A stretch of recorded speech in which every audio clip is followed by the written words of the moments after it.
Now, if I've done something to you, just tell me what I've done to you. Well, you didn't do anything to me. I just don't like you no more. Yeah. Why aren't you talking to Porrick no more? That wouldn't be a sin now, would it, Father? No, but it's not very nice either, is it? Do you know who we remember for how nice they was in the 17th century? Who? Absolutely no one. Yeah, we all remember the music of the time. Everyone to a man knows Mozart's name. I don't, so there goes that theory. Can't be waiting around for any more of this madness. Let's just call it quits. We won't call it quits. We'll call it the start. I kind of like that things get set up in the first 5 minutes. I think that's true of this and Three Billboards as well. It's like you instantly, actually even in Bruges, it's like even in the voiceover at the start, you're in there. And then it's about, and usually in there is in a weird place and a weird beginning point. This is you know, in simple terms, one guy doesn't want to be friends with another guy anymore. It's as simple as that. And it's how that weirdness unravels, I suppose, is the joy both in the writing of it and hopefully in the watching of it. One, it's got this gallows humour. It can get really dark and really painful, and on the other hand, it can be at turns hilarious and touching and kind of euphoric in how funny and comedic the stuff can be. I felt Bruges was kind of like a comedy with these really profound moments of emotional intimacy, and this one feels like a drama with these really kind of elevatory moments of comedy. Why wouldn't he answer the door to me? Maybe he just doesn't like you no more. But it's just the rhythm of the language. I mean, it's always in one sitting. Always in one sitting. You can't. It doesn't matter if the house falls down. You're going to finish it from where you start and you go through it. For me, anyway. Yeah. And okay. It's just a voracious consumption. That's what it is. How do, Porrick? Sit somewhere else. Huh? But I have my pint there, Colin. He has his pint there, Colin, from when he came in and ordered his pint before.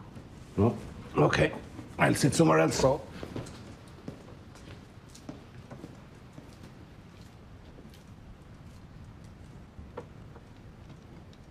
Are you rowing? I didn't think we were rowing. Well, you are rowing. Well, you are rowing. He's sitting outside in his own like I watch him, Colin. It does look like we're rowing.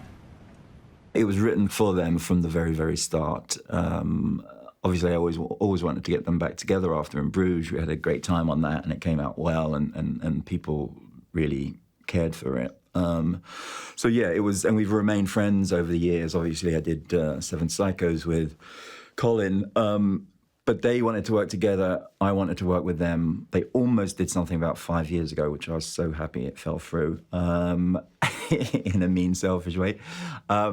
So it was perfect that and crazy really that they haven't worked together, even separate to me in the intervening years, because they love each other, because they're Irish. You'd have thought something might come. He was writing for us as actors. Kerry the same. He's worked with all of us, I think, apart from Barry. And Barry, he obviously knows his work and what he was doing there too, and deliberately left space within the writing, not for new words, but for whatever the actor was going to bring and all of that stuff. So all of that was up for grabs. So it gave it an aliveness, a kind of an immediacy and a possibility. It was always going to be an island. This one's a mythical island. It's Inisherin isn't an actual place, but that gave us different freedoms too. But just to capture the beauty of the west coast of Ireland was, as a character, was sort of one of the starting points of the film too. I ran the length and breadth of both the islands that we shot on, and I was telling him the other day, for the first time, every single animal I passed, I said hello to. There wasn't a duck, a sheep, a cow, there was loads of donkeys, and every single one of them on my own, whether it was at night or in the afternoon. How are you, lads? How are you, fellas? How are you? So it's not like I had this connection to the natural world and connection to my own, not loneliness, but my own aloneness. It was very powerful. You want to tap into Colin's sensitivity and his vulnerability, or at least how he can show those on things on screen. For Brendan's character, I knew Brendan is a fiddle player, so those aspects were specifically written for him. if they'd said no, I don't know if I'd have made the film. I can't imagine who else I'd have made it with, to be honest.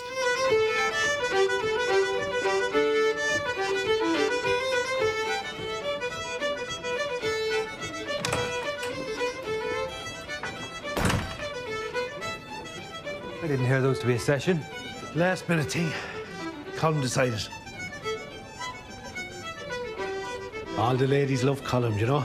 Always did. Yeah? That's not true.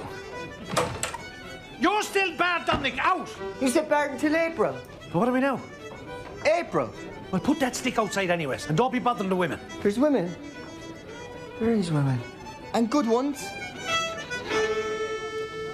We've all worked on things and where you try and work on reshaping or rewriting, and you're trying to rise, and it's rising with you. Martin's stuff, you come in and it's up there, and you're just on a rope, a ladder, trying to figure out how to get up there and how to do it justice. It's about surprising yourself, and the more you surprise yourself, you hope that will surprise an audience. For instance, there's a moment in this, maybe 20 minutes or a half an hour in, it's in the trailer, so I guess we can mention it, where there's a threat about fingers. And because I don't plot things out beforehand or write a treatment, when Brendan's character says that, I was surprised that he said that. And I thought, where the hell do we go after that? I knew it probably wasn't to rom-com territory. Brendan's character, Colin, gives me the kind of final ultimatum. That kind of bit where the whole story takes a turn into the really macabre.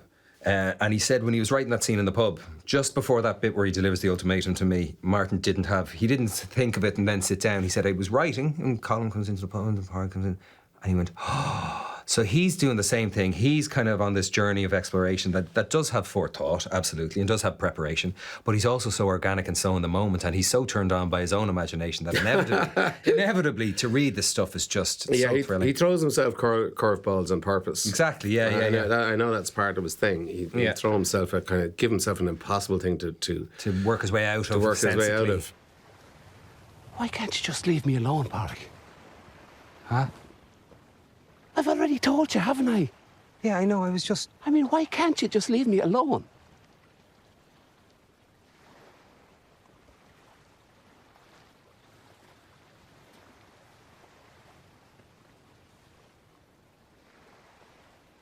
What are you doing? I don't know.